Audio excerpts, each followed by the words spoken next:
Georgy Porgy by Roald Dahl. Read by Hugh Carr. Directed by Brendan James. Without in any way wishing to blow my own trumpet, I think that I can claim to being, in most respects, a moderately well-matured and rounded individual. I have travelled a good deal. I am adequately read. I speak Greek and Latin. I dabble in science. I can tolerate a mildly liberal attitude in the politics of others. I have compiled a volume of notes upon the evolution of the madrigal in the 15th century.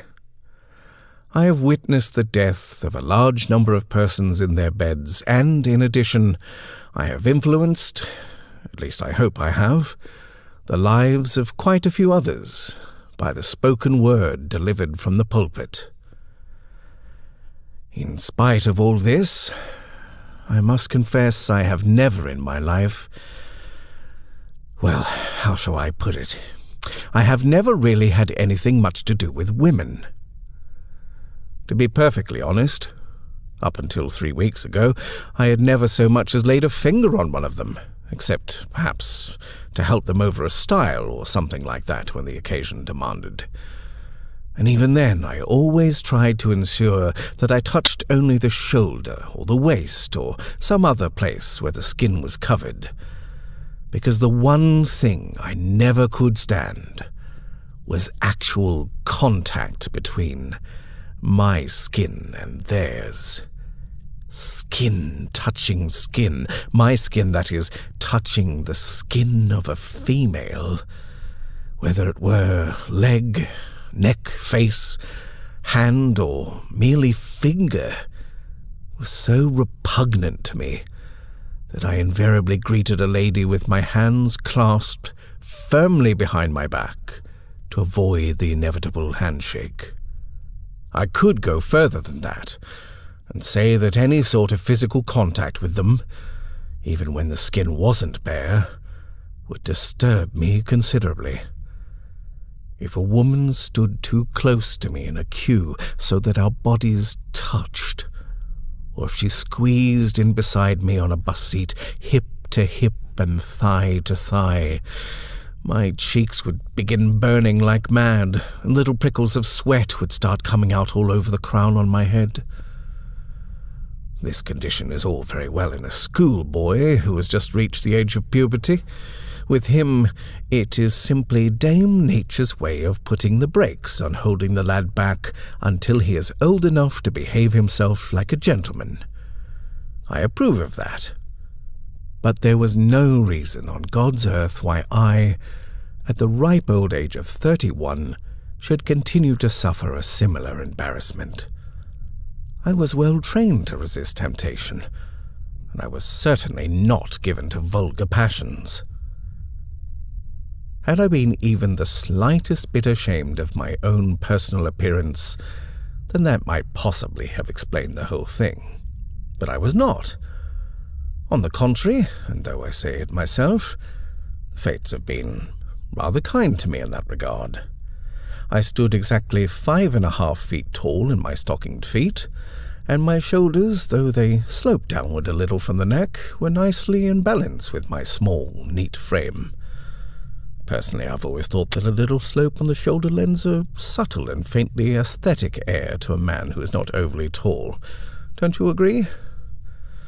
My features were regular, my teeth were in excellent condition, protruding only a smallish amount from my upper jaw, and my hair, which was unusually brilliant ginger red, grew thickly all over my scalp. Good heavens above, I have seen men who were perfect shrimps in comparison with me, displaying an astonishing aplomb in the dealings with the fairer sex. And oh, how I envied them, how I longed to do likewise, to be able to share in a few of those pleasant little rituals of contact that I observed continually taking place between men and women. The touching of hands, The peck on the cheek, the linking of arms, the pressure of knee against knee or foot against foot under a dining table, and most of all, the full-blown violent embrace that comes when two of them join together on the floor for a dance. But such things were not for me, alas. I had to spend my time avoiding them instead, and this, my friends, was easier said than done, even for a humble curate in a small country region far from the flesh pots of the metropolis. My flock, you understand, contained an inordinate number of ladies. There were scores of them in the parish, and the unfortunate thing about it was that at least 60% of them were spinsters, completely untamed by the benevolent influence of holy matrimony. I can tell you, I was jumpy as a squirrel.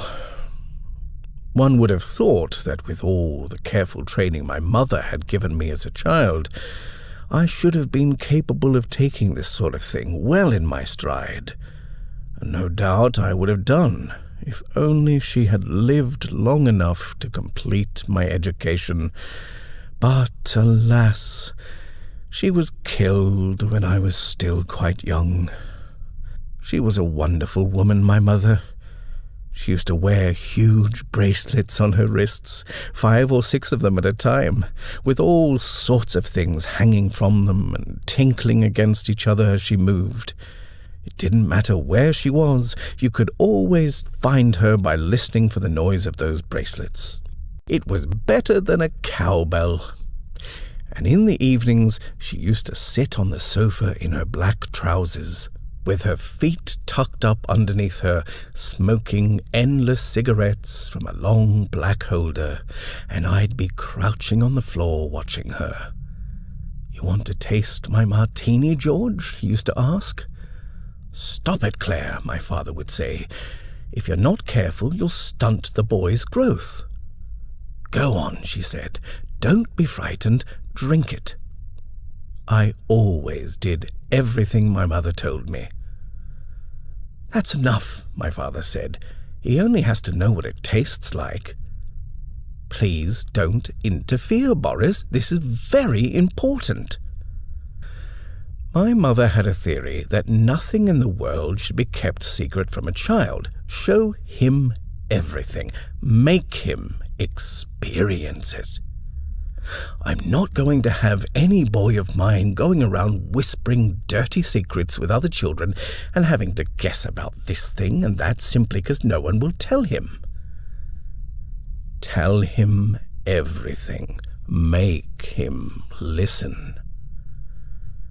Come over here, Georgie. I'm going to tell you what there is to know about God. She never read stories to me at night before I went to bed. She just told me things instead. And every evening it was something different. Come over here, George, because now I'm going to tell you about Muhammad. She would be sitting on the sofa in her black trousers with her legs crossed and her feet tucked up underneath her, and she'd beckon to me in a queer, languorous manner with the hand that held the long black cigarette holder, and the bangles would start jingling all the way up her arm. If you must have a religion, I suppose Mohammedanism is as good as any of them. It's all based on keeping healthy. You have lots of wives, and you must never, ever smoke or drink. Why mustn't you smoke or drink, Mummy? Because if you've got lots of wives, you have to keep healthy and virile. What is virile? I'll go into that tomorrow, my pet. Let's deal with one subject at a time. Another thing about the Mohammedan is that he never gets constipated. Now, Claire, my father would say, looking up from his book, stick to the facts. My dear Boris, you don't know anything about it. Now, if only you would try bending forward and touching the ground with your forehead morning, noon and night every day facing Mecca, you might have a bit less trouble in that direction yourself. I used to love listening to her, even though I could only understand about half of what she was saying. She really was telling me secrets, and there wasn't anything more exciting than that. Come over here, Georgie, and I'll tell you precisely how your father makes his money. Now, Claire, that's enough. Nonsense, darling. Why make a secret out of it with the child? He'll only imagine something much worse. I was exactly 10 years old when she started giving me detailed lectures on the subject of sex. This was the biggest secret of them all, and therefore the most enthralling. Come over here, Georgie, because now I'm going to tell you how you came into this world, right from the very beginning. I saw my father glance up quietly and open his mouth wide the way he did when he was going to say something vital, but my mother was already fixing him with those brilliant, shining eyes of hers, and he went slowly back to his book without uttering a sound. "Your poor father is embarrassed," she said, and she gave me her private smile, the one she gave nobody else, only to me. The one-sided smile where one corner of her mouth lifted slowly upward until it made a lovely long wrinkle that stretched right up to the eye itself and became a sort of wink smile instead. Embarrassment, my pet, is the one thing that I want you never to feel. And don't think for a moment that your father is embarrassed only because of you. My father started wriggling about in his chair. My God, he's even embarrassed about things like that when he's alone with me, his own wife. About things like what? I asked. At that point, my father got up and quietly left the room. I think it must have been about a week after this that my mother was killed. It may possibly have been a little later, 10 days or a fortnight, I can't really be sure. All I know is that we were getting near the end of this particular series of talks when it happened. And because I myself was personally involved in the brief chain of events that led up to her death, I can still remember every single detail of that curious night, just as clearly as if it were yesterday. I can switch it on in my memory any time I like and run it through in front of my eyes exactly as though it were the reel of a cinema film. And it never varies. It always ends at precisely the same place, no more and no less. And it always begins in the same peculiarly sudden way, with the screen in darkness and my mother's voice somewhere above me calling my name, "George! Wake up, Georgie, wake up!" And then there is a bright electric light dazzling in my eyes, and right from the very center of it, but far away, the voice is still calling me, "George, wake up and get out of bed, and put on your dressing gown. Quickly, you're coming downstairs. There's something I want you to see. Come on, child, come on, hurry up, and put your slippers on. We're going outside." "Outside?" "Don't argue with me, George. Just do as you're told." I'm so sleepy. I can hardly see to walk, but my mother takes me firmly by the hand and leads me downstairs and out through the front door into the night, where the cold air is like a sponge of water in my face, and I can open my eyes wide and see the lawn all sparkling with frost, and the cedar tree with its tremendous arms standing black against a thin, small moon, and overhead a great mass of stars is wheeling up into the sky. We hurry across the lawn, my mother and I, her bracelets all jingling like mad, and me having to trot to keep up with her. Each step I take, I can feel the crisp, frosty grass crunching softly underfoot. "Josephine has just started having her babies," my mother says, It's a perfect opportunity. You shall watch the whole process. There is a light burning in the garage when we get there, and we go inside. My father isn't there, nor is the car, and the place seems huge and bare, and the concrete floor is freezing through the soles of my bedroom slippers. Josephine is reclining on a heap of straw inside the low wire cage in one corner of the room, a large blue rabbit with small pink eyes that watch us suspiciously as we go towards her. The husband, whose name is Napoleon, is now in a separate cage in the opposite corner, and I notice that he is standing up on his hind legs, scratching impatiently at the netting. "Look," my mother cries, "she's just having her first one. It's almost out." We both creep closer to Josephine, and I squat down beside the cage with my face right up against the wire. I am fascinated. Here is one rabbit coming out of another. It is magical and rather splendid. It is also very quick. "Look how it comes out all neatly wrapped up in its own little cellophane bag," my mother is saying. "And just look how she's taking care of it now. The poor darling doesn't have a face flannel, and even if she did, she couldn't hold it in her paws, so she's washing it with her tongue instead." The mother rabbit rolls her small pink eyes anxiously in our direction, and then I see her shifting position in the straw, so that her body is between us and the young one. "Come round the other side," my mother says. "The silly thing has moved. I do believe she's trying to hide her baby from us." We go round the other side of the cage. The rabbit follows us with her eyes. A couple of yards away, the buck is prancing madly up and down, clawing at the wire. "Why is Napoleon so excited?" I ask.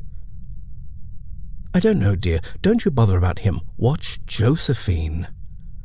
I expect she'll be having another one soon. Look how carefully she's washing that little baby. She's treating it just like a human mother treats hers. Isn't it funny to think that I did almost exactly the same sort of thing to you once?" The big blue doe is still watching us, and now, again, she pushes the baby away with her nose and rolls slowly over to face the other way. Then she goes on with her licking and cleaning. "Isn't it wonderful how a mother knows instinctively just what she has to do?" my mother says. "Now, you just imagine, my pet, that the baby is you and Josephine is me. Wait a minute. Come back over here and so you can get another look." We creep back round the cage to keep the baby in view. See how she's fondling it and kissing it all over.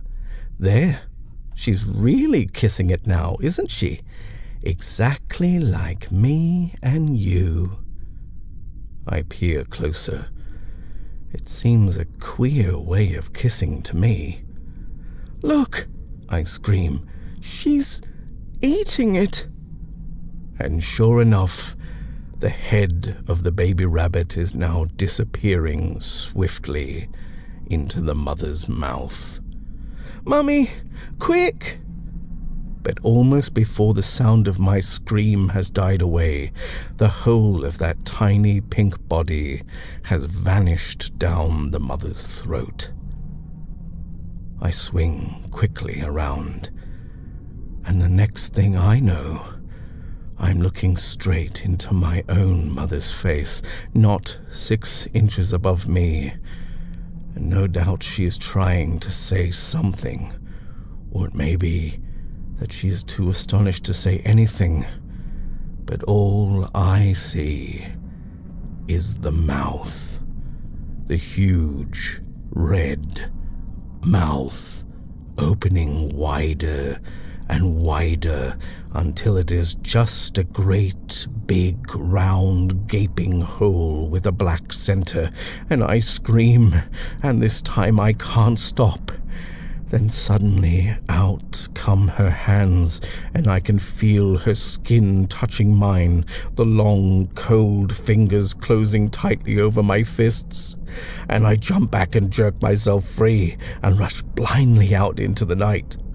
I run down the drive and through the front gates, screaming all the way, and then above the noise of my own voice, I can hear the jingle of bracelets coming up behind me in the dark, getting louder and louder as she keeps gaining on me all the way down the long hill to the bottom of the lane and over the bridge on the main road where the cars are streaming by at 60 miles an hour with headlights blazing. And somewhere behind me, I hear a screech of tires skidding on the road surface. And then there is silence, and I notice suddenly that the bracelets aren't jingling behind me anymore. Poor mother. If only she could have lived a little longer. I admit that she gave me a nasty fright with those rabbits, but it wasn't her fault. And anyway, queer things like that were always happening between her and me. I had come to regard them as a sort of toughening up process that did me more good than harm. But if only she could have lived long enough to complete my education. I'm sure I should never have had all that trouble I was telling you about a few minutes ago. I want to get on with that now. I didn't mean to begin talking about my mother. She doesn't have anything to do with that, what I originally started out to say. I won't mention her again.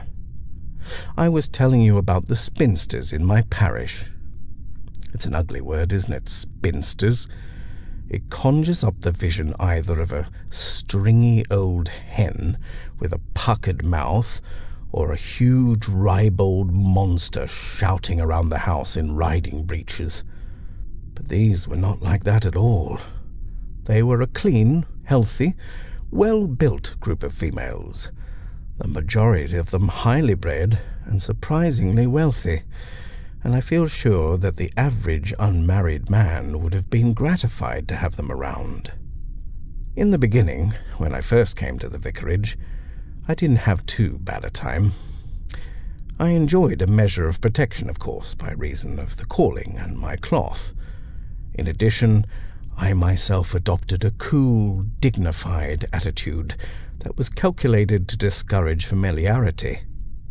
For a few months, therefore, I was able to move freely among my parishioners, and no one took the liberty of linking her arm in mine at a charity bazaar, or of touching my fingers with hers as she passed me the cruet at supper time. I was very happy. I was feeling better than I had in years. Even that nervous habit I have of flicking my earlobe with my forefinger when I talked began to disappear. This was what I call my first period, and it extended over approximately 6 months. Then came trouble. I suppose I should have known that a healthy male like myself couldn't hope to evade embroilment indefinitely simply by keeping a fair distance between himself and the ladies. It just doesn't work. If anything, it has the opposite effect. I would see them eyeing me covertly across the room at a whist drive, whispering to each other, nodding, running their tongues over their lips, sucking at their cigarettes, plotting the best approach, but always whispering. And sometimes I overheard snatches of their talk. What a shy person. He's just a trifle nervous, isn't he? He's much too tense. He needs companionship. He wants loosening up. We must teach him how to relax. And then slowly, as the weeks went by, they began to stalk me. I knew they were doing it. I could feel it happening, although at first they did nothing definite to give themselves away. That was my second period. It lasted for the best part of a year, and was very trying indeed. But it was paradise compared with the third and final phase. For now, instead of sniping at me sporadically from far away, the attackers suddenly came charging out of the wood with bayonets fixed. It was terrible, frightening. Nothing is more calculated to unnerve a man than the swift, unexpected assault. Yet I am not a coward. I will stand my ground against any single individual my own size, under any circumstances.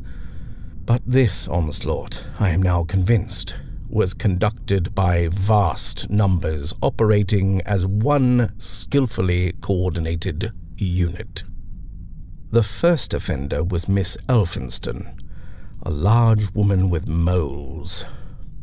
I had dropped in on her during an afternoon to solicit a contribution towards a new set of bellows for the organ, and after some pleasant conversation in the library, she had graciously handed me a cheque for 2 guineas. I told her not to bother to see me to the door, and I went out into the hall to get my hat. I was about to reach for it, when all at once, she must have been tiptoeing up behind me, all at once I felt a bare arm sliding through mine, and 1 second later, her fingers were entwined in my own, and she was squeezing my hand hard, in, out, as though it were the bulb of a throat spray. "Are you really so very reverend as you're always pretending to be?" she whispered. Well, all I can tell you is that when that arm of hers came sliding in under mine, it felt exactly as though a cobra were coiling itself around my wrist. I leaped away, pulled open the front door, and fled down the drive without looking back. The very next day we held a jumble sale in the village, again to raise money for the new bellows, and towards the end of it I was standing in one corner drinking quietly a cup of tea and keeping an eye on the villagers crowding round the stalls, when all of a sudden I heard a voice beside me saying, "Dear me, what a hungry look you have in those eyes of yours." The next instant a long, curvaceous body was leaning up against mine, and a hand with red fingernails was trying to push a thick slice of coconut cake into my mouth. "Miss Prattley," I cried, "please." But she'd got up against the wall, and with a teacup in one hand and a saucer in the other, I was powerless to resist. I felt the sweat breaking out all over me, and if my mouth hadn't quickly become full of the cake she was pushing into it, I honestly believe I would have started to scream. A nasty incident, that one. But there was worse to come. The next day it was Miss Unwin. Now, Miss Unwin happened to be a close friend of Miss Elphinston and of Miss Prattley's, and this, of course, should have been enough to make me very cautious. Yet who would have thought that she, of all people, Miss Unwin, that quiet, gentle little mouse, who only a few weeks before had presented me a new hassock exquisitely worked in needlepoint with her own hands, who would have thought that she would have taken a liberty with anyone? So when she asked me to accompany her down into the crypt to show her the Saxon murals, it never entered my head that there was devilry afoot. But there was. I don't propose to describe that encounter. It was too painful, and the ones which followed were no less savage. Nearly every day from then on, some new outrageous incident would take place. I became a nervous wreck. At times I hardly knew what I was doing. I started reading the burial service at young Gladys Pritchard's wedding. I dropped Mrs. Harris's new baby into the font during the christening and gave it a nasty ducking. An uncomfortable rash that I hadn't had in over 2 years reappeared on the side of my neck, and that annoying business with my earlobe came back worse than ever before. Even my hair began coming out in the comb. The faster I retreated, the faster they came after me. Women are like that. Nothing stimulates them quite so much as a display of modesty or shyness in a man. And they become doubly persistent if underneath it all they happen to detect. And here I have the most difficult confession to make. If they happen to detect, as they did in me, a little secret gleam of longing shining in the backs of the eyes. You see, actually, I was mad about women. Yes, I know, you'll find this hard to believe after all that I have said, but it's perfectly true. You must understand that it was only when they touched me with their fingers or pushed up against me with their bodies that I became alarmed. Providing they remained at a safe distance, I could watch them for hours on end with the same peculiar fascination that you yourself might experience in watching a creature you couldn't bear to touch. An octopus, for example, or a long, poisonous snake. I loved the smooth, white look of a bare arm emerging from a sleeve, curiously naked, like a peeled banana. I could get enormously excited just from watching a girl walk across the room in a tight dress. And I particularly enjoyed the back view of a pair of legs, when the feet were in rather high heels, the wonderful braced-up look behind the knees, with the legs themselves very taut, as though they were made of strong elastic, stretched out almost to breaking point, but not quite. Sometimes in Lady Birdwell's drawing room, sitting near the window on a summer's afternoon, I would glance over the rim of my teacup towards the swimming pool and become agitated beyond measure by the sight of a little patch of sunburned stomach bulging between the top and bottom of a two-piece bathing suit. Oh, there is nothing wrong in having thoughts like these. All men harbor them from time to time. But they did give me a terrible sense of guilt. Is it me, I kept asking myself, who is unwittingly responsible for the shameless way in which these ladies are now behaving? Is it the gleam in my eye, which I cannot control, that is constantly rousing their passion and egging them on? Am I unconsciously giving them what is sometimes known as the come hither signal every time I glance their way? Am I? Or is this brutal conduct of theirs inherent in the very nature of the female? I had a pretty fair idea of the answer to this question, but that was not good enough for me. I happen to possess a conscience that can never be consoled by guesswork. It has to have proof. It simply had to find out who was really guilty in this case, me or them. And with this object in view, I now decided to perform a simple experiment of my own invention, using Snelling's rats. A year or so previously, I had had some trouble with an objectionable choir boy named Billy Snelling. On 3 consecutive Sundays, this youth had brought a pair of white rats into church and let them loose on the floor during my sermon. In the end, I had confiscated the animals and carried them home and placed them in a box in the shed at the bottom of the vicarage garden. Purely for humane reasons, I had then proceeded to feed them, and as a result, but without any further encouragement from me, the creatures began to multiply very rapidly. The 2 became 5, and the 5 became 12. It was at this point that I decided to use them for research purposes. There were exactly equal numbers of males and females, 6 of each, so the conditions were ideal.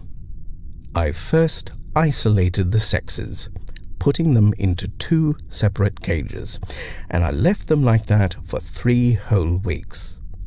Now, a rat is a very lascivious animal, and any zoologist will tell you that for them this is an inordinately long period of separation.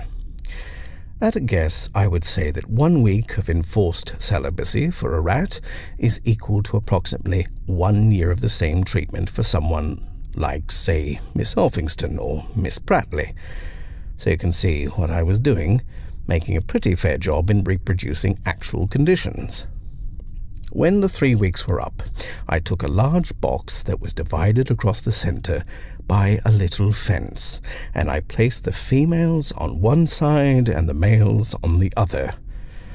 The fence consisted of nothing more than 3 single strands of naked wire, 1 inch apart, and there was a powerful electric current running through the wires. To add a touch of reality to proceedings, I gave each female a name. The largest one, who also had the longest whiskers, was Miss Elphinston. The one with the short, thick tail was Miss Prattley, the smallest of them was Miss Unwin, and so on. The males, all 6 of them, were me. I now pulled up a chair and sat back to watch the result. All rats are suspicious by nature, and when I first put the 2 sexes together in the box, with only the wire between them, neither side made a move. The males stared hard at the females through the fence. The females stared back, waiting for the males to come forward. I could see that both sides were tense with yearning. Whiskers quivered and noses twitched, and occasionally a long tail would flick sharply against the wall of the box. After a while, the first male detached himself from the group, advanced gingerly towards the fence, his belly close to the ground. He touched a wire and was immediately electrocuted. The remaining 11 rats froze, motionless. There followed a period of 9.5 minutes during which neither side moved, and I noticed that while all the males were now staring at the dead body of their colleague, the females had only eyes for the males. Then suddenly, Miss Prattley, with a short tail, could stand it no longer. She came bounding forward, hit the wire, and dropped dead. The males pressed their bodies closer to the ground and gazed thoughtfully at the 2 corpses by the fence. The females also seemed to be quite shaken, and there was another wait, with neither side moving. Now it was Miss Unwin who began to show signs of impatience. She snorted audibly and twitched a pink, mobile nose end from side to side. Then suddenly she started jerking her body quickly up and down as though she were doing push-ups. She glanced round at her remaining 4 companions, raised her tail high in the air as if to say, "Here I go, girls," and with that she advanced briskly to the wire, pushed a head through it, and was killed. 16 minutes later, Miss Foster made her first move. Miss Foster was a woman in the village who bred cats, and recently she had had the effrontery to put up a large sign outside her house in the high street saying Foster's Cattery. Through long association with the creatures, she herself seemed to have acquired all their most noxious characteristics, and whenever she came near me in a room I could detect, even through the smoke of her Russian cigarettes, a faint but pungent aroma of cat. She had never struck me as having much control over her baser instincts, and it was with some satisfaction, therefore, that I watched her now as she foolishly took her own life in a last desperate plunge towards the masculine sex. A Miss Montgomery Smith came next, a small, determined woman who had once tried to make me believe that she'd been engaged to a bishop. She died trying to creep on her belly under the lowest wire, and I must say, I thought this a very fair reflection on the way that she lived her life. And still the 5 males stayed motionless, waiting. The 5th female to go was Miss Plumley. She was a devious one who was continually slipping little messages addressed to me in the collection bag. Only the Sunday before, I had been in the vestry, counting the money after morning service, and had come across one of them tucked inside a folded 10-shilling note. "Your poor throat sounded hoarse today during the sermon," it said. "Let me bring you a bottle of my own cherry pectoral to soothe it down. Most affectionately, Eunice Plumley." Miss Plumley ambled slowly up to the wire, sniffed the centre strand. With the tip of her nose, it came a fraction too close, and received 240 volts of alternating current through her body. The 5 males stayed where they were, watching the slaughter, and now only Miss Elphinston remained on the feminine side. For a full half hour, neither she nor any of the other males made a move. Finally, one of the males stirred himself slightly, took a step forward, hesitated, thought better of it, and slowly sank back into a crouch on the floor. This must have frustrated Miss Elphinston beyond measure, for suddenly, with eyes blazing, she rushed forward and took a flying leap at the wire. It was a spectacular jump, and she nearly cleared it. But one of her hind legs grazed the top strand, and thus she also perished with the rest of her sex.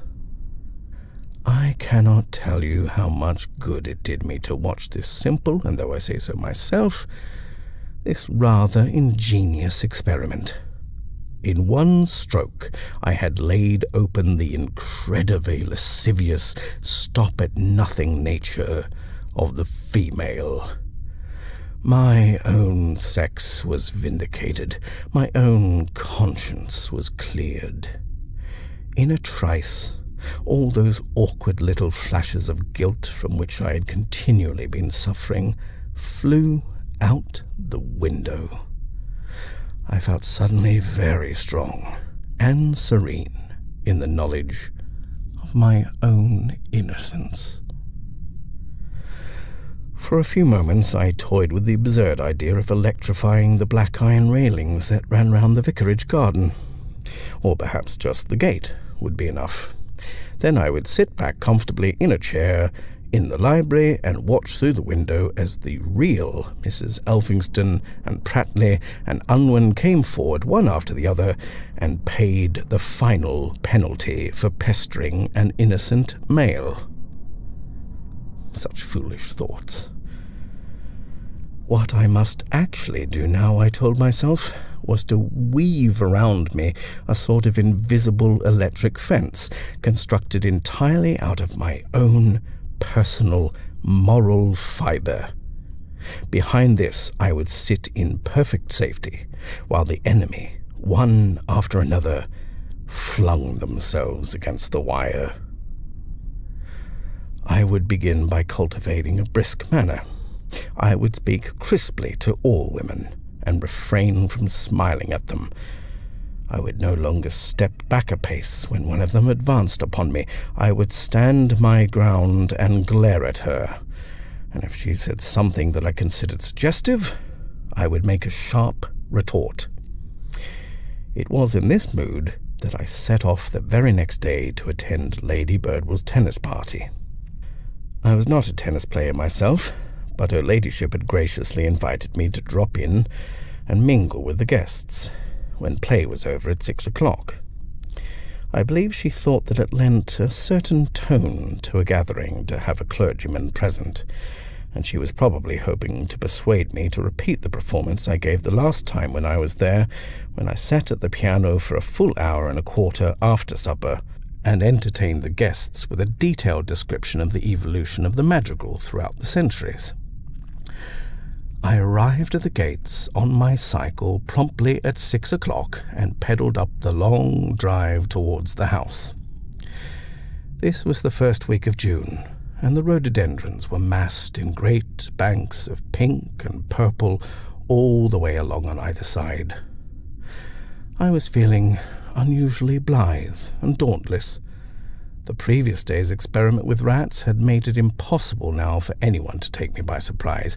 I knew exactly what to expect, and I was armed accordingly. All around me, the little fence was up. "Good evening, Vicar," Lady Birdwell cried, advancing upon me with both arms outstretched. I stood my ground and looked her straight in the eye. "How's Birdwell?" I said. "Still up in the city?" I doubt whether she had ever before in her life heard Lord Birdwell referred to thus by someone who had never even met him. I stopped her dead in her tracks. She looked at me queerly and didn't seem to know how to answer. "I'll take a seat, if I may," I said, and walked past her towards the terrace, where a group of 9 or 10 guests were settled comfortably in cane chairs, sipping their drinks. They were mostly women, the usual crowd, all of them dressed in white tennis clothes, and as I strode in among them, my own sober black suiting seemed to give me, I thought, just the right amount of separateness for the occasion. The ladies greeted me with smiles. I nodded to them and sat down on a vacant chair, but I didn't smile back. "I think perhaps I'd better finish my story another time," Miss Elphinston was saying. "I don't believe the vicar would approve." She giggled and gave me an arch look. I knew she was waiting for me to come out with my usual little nervous laugh and to say my usual little sentence about how broad-minded I was. But I did nothing of the sort. I simply raised one side of my upper lip until it shaped itself into a tiny curl of contempt. I had practiced in the mirror that morning. And then I said sharply in a loud voice, "Mens sana in corpore sano." "What's that?" she cried. "Come again, Vicar?"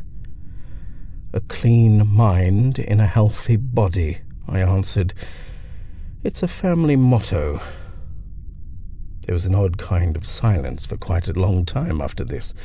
I could see the women exchanging glances with one another, frowning, shaking their heads. "The vicar's in the dumps," Miss Foster announced.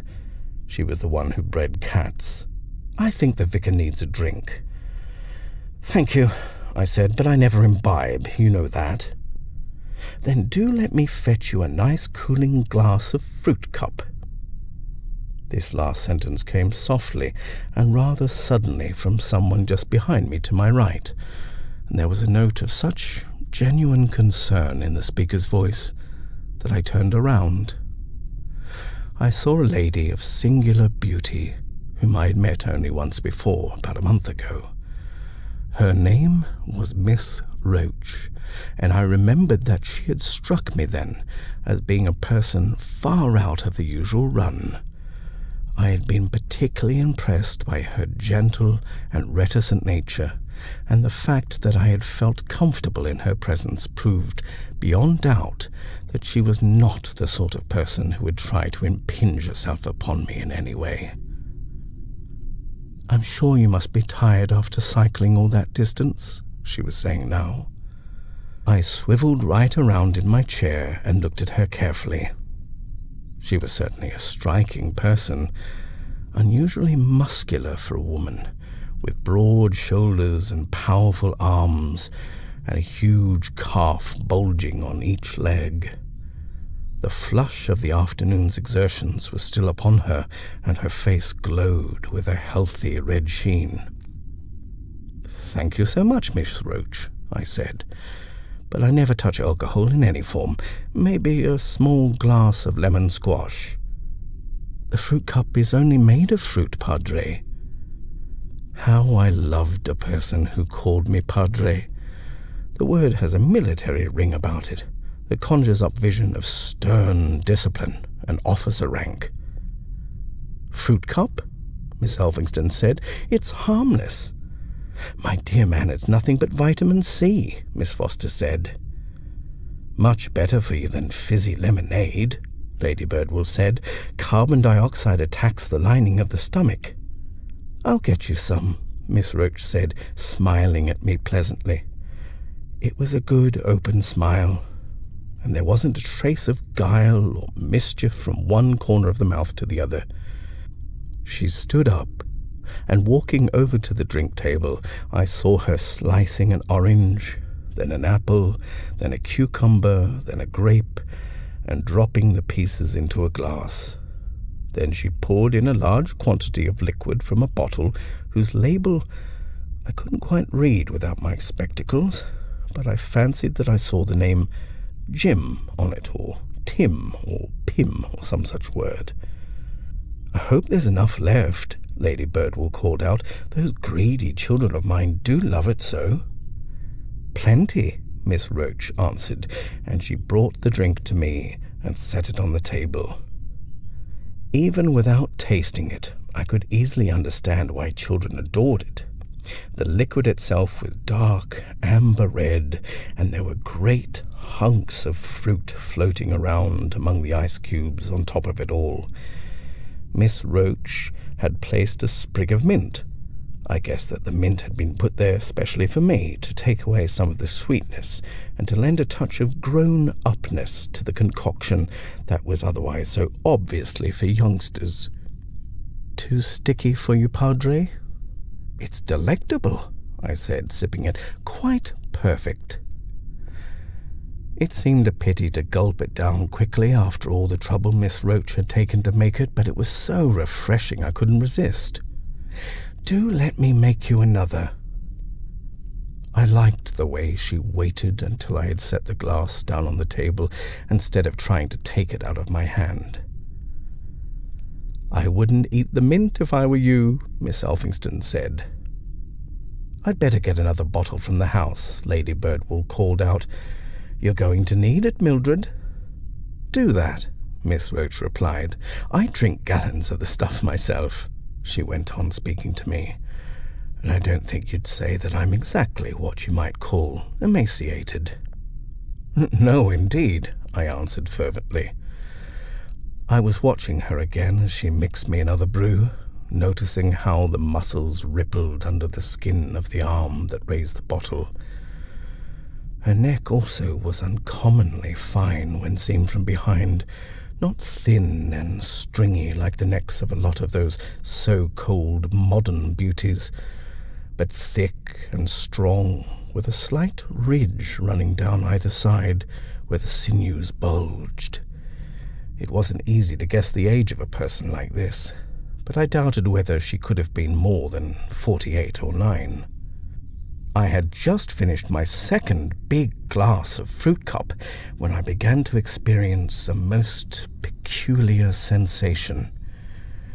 I seemed to be floating up out of my chair, and hundreds of little warm waves came washing in under me, lifting me higher and higher. I felt as buoyant as a bubble, and everything around me seemed to be bobbing up and down and swirling gently from side to side.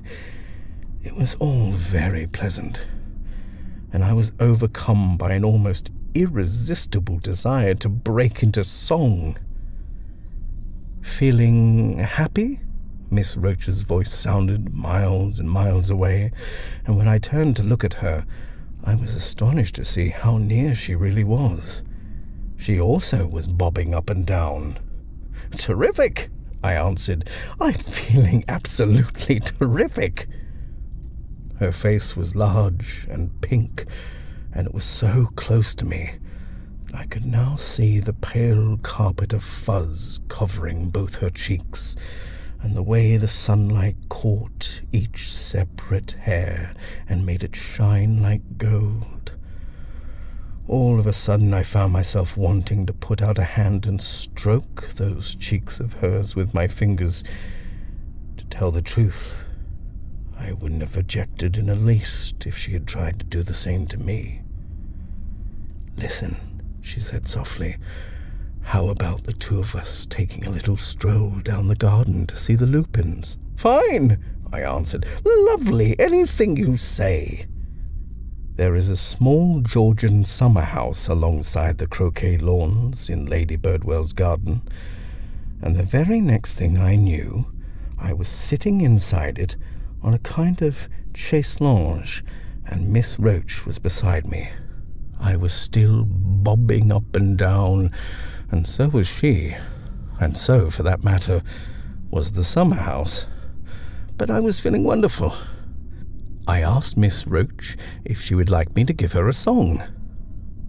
"Not now," she said, encircling me with her arms and squeezing my chest against hers so hard that it hurt. "Don't," I said, melting. "That's better," she kept saying. "That's much better, isn't it?" Had Miss Roach or any other female tried to do this sort of thing to me an hour before, I don't quite know what would have happened. I think I probably would have fainted. I might even have died.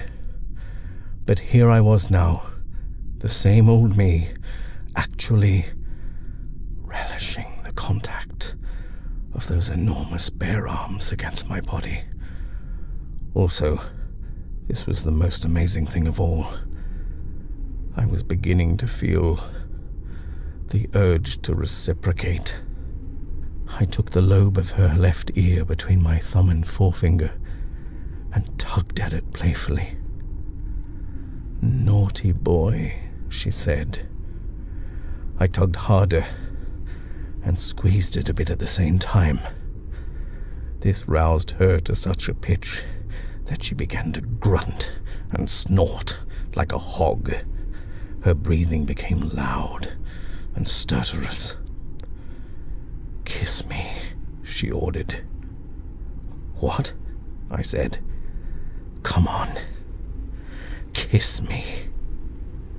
At that moment, I saw her mouth. I saw this great mouth of hers coming slowly down on top of me, starting to open and coming closer and closer and opening wider and wider, and suddenly my whole stomach began to roll right over inside of me, and I went stiff with terror. "No," I shrieked. Don't, Mummy, don't." I can only tell you that I have never in all my life seen anything more terrifying than that mouth. I simply could not stand it coming at me like that. Had it been a red-hot iron someone was pushing into my face, I wouldn't have been nearly so petrified. I swear I wouldn't. The strong arms were around me, pinning me down so I couldn't move, and the mouth kept getting larger and larger, and then all at once it was right on top of me, huge and wet and cavernous, and the next second I was inside of it. I was right inside this enormous mouth, lying on my stomach along the length of the tongue, with my feet somewhere round the back of the throat, and I knew instinctively that unless I got myself out again at once, I was going to be swallowed alive, just like that baby rabbit. I could feel my legs being drawn down the throat by some kind of suction, and quickly I threw up my arms and grabbed hold of the lower front teeth and held on for dear life.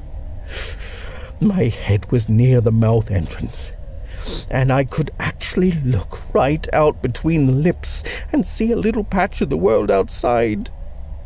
Sunlight shining on the polished wooden floor of the summer house, and on the floor itself a gigantic foot in a white tennis shoe. I had a good grip with my fingers on the edge of the teeth, and in spite of the suction, I was managing to haul myself up slowly towards the daylight, when suddenly the upper teeth came down on my knuckles and started chopping away at them so fiercely I had to let go. I went sliding back down the throat, feet first, clutching madly at this and at that as I went, but everything was so smooth and slippery I couldn't get a grip. I glimpsed a bright flash of gold on the left as I slid past the last of the molars, and then 3 inches farther on I saw what must have been the uvula above me, dangling like a thick red stalactite from the roof of the throat. I grabbed it with both hands, but the thing slithered through my fingers, and I went down. I remember screaming for help, but I could barely hear the sound of my own voice above the noise of the wind that was caused by the throat owner's breathing. There seemed to be a gale blowing all the time, a queer, erratic gale that blew alternatively very cold as the air came in and very hot as it went out again. I managed to get my elbows hooked over a sharp, fleshy ridge, I presume the epiglottis, and for a brief moment I hung there, defying the suction and scrabbling with my feet to find a foothold on the wall of the larynx. But the throat gave a huge swallow that jerked me away, and down I went again. From then on, there was nothing else for me to catch hold of, and down I went, until my legs were dangling below me in the upper reaches of the stomach, and I could feel the slow, powerful pulsing of the peristalsis dragging away at my ankles, pulling me down and down and down. Far above me, outside in the open air, I could hear the distant babble of women's voices. It's not true. But my dear Mildred, how awful. The man must be mad. Your poor mouth, just look at it. A sex maniac, a sadist. Someone ought to write to the bishop. And then Miss Roach's voice, louder than the others, swearing and screeching like a parakeet. He's damn lucky I didn't kill him, the little bastard. I said to him, listen, I said, if ever I happen to want any of my teeth extracted, I'll go to a dentist, not to a goddamn vicar. It isn't as though I'd given him any encouragement either. Where is he now, Mildred? God knows, in the bloody summer house, I suppose. Hey, girls, let's go and root him out. Oh dear, oh dear. Looking back on it all now, some 3 weeks later, I don't know how I ever came through the nightmare of that awful afternoon without taking leave of my senses. A gang of witches like that is a very dangerous thing to fool around with, and had they managed to catch me in the summer house right then and there, when their blood was up, they would as likely as not have torn me limb from limb on the spot. Either that, I should have been frog-marched down to the police station with Lady Birdwell and Miss Roach leading the procession through the main street of the village. But, of course, they didn't catch me. They didn't catch me then, and they haven't caught me yet. And if my luck continues to hold, I think I've got a fair chance of evading them altogether. Or, anyway, for a few months, until they forget about the whole affair. As you might guess, I am having to keep entirely to myself and to take no part in public affairs or social life. I find that writing is a most salutary occupation at a time like this, and I spend many hours each day playing with sentences. I regard each sentence as a little wheel, and my ambition lately has been to gather several hundred of them together at once and to fit them all end to end like cogs interlocking, like gears. But each wheel a different size, each turning at a different speed. Now and again I try to put a really big one right next to a very small one, in such a way that the big one, turning slowly, will make the small one spin so fast that it hums. Very tricky, that. I also sing madrigals in the evenings, but I miss my own harpsichord terribly. All the same, this isn't such a bad place. I've made myself as comfortable as I possibly can.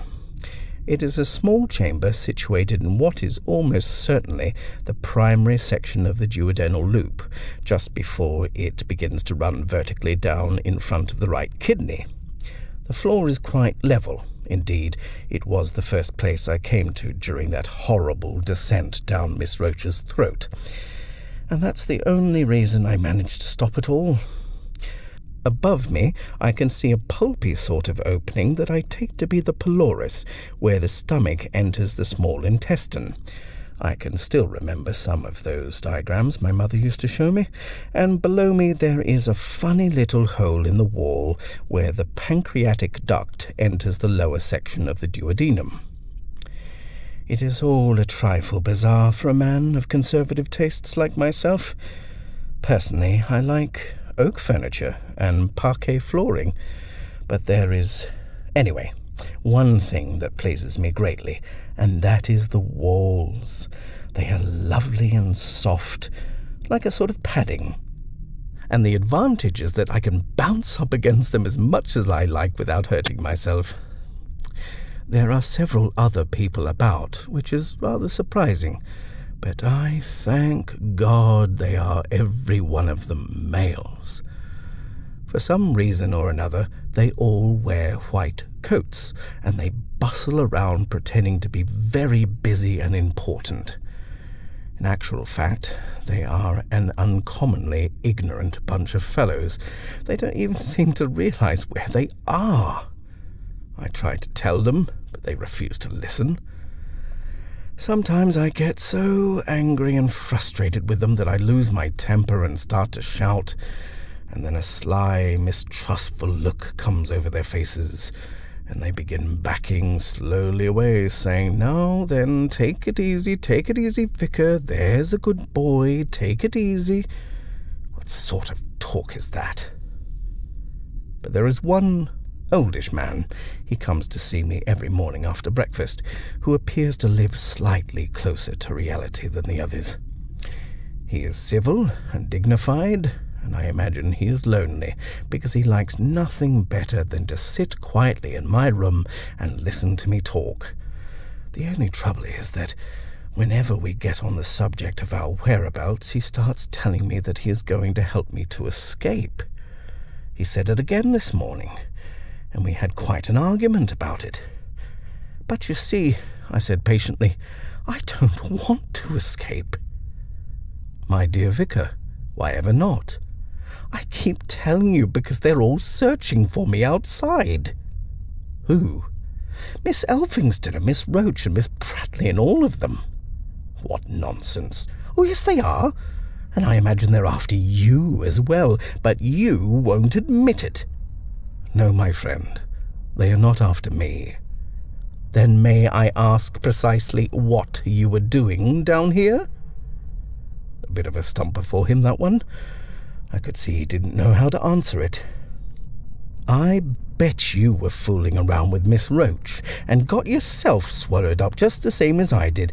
I'll bet that's exactly what happened, only you're ashamed to admit it. He looked suddenly so wan and defeated when I said this that I felt sorry for him. "Would you like me to sing you a song?" I asked. But he got up without answering and went quietly out into the corridor. "Cheer up," I called after him. "Don't be depressed. There is always some balm in Gilead."